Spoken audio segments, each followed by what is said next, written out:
It sounds so futuristic, like the electricity that's going through it. That sounds really cool.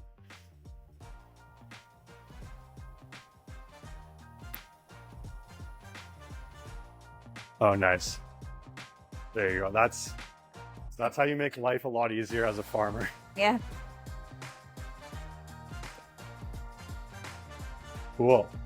Awesome. Yeah. So I can see why this is, a lifesaver for, running a farm. The soil mixing was definitely one of the most tiring parts of running a microgreens farm. It having that machine must save you guys not just time, but in terms of you get home and you're not so tired at the end of the day because you're not doing so much physical work. Yeah. Even though you're farming, it's still physical work. It's much less intense having a soil mixing machine. For sure. And this machine can do like 600 trays an hour. Wow.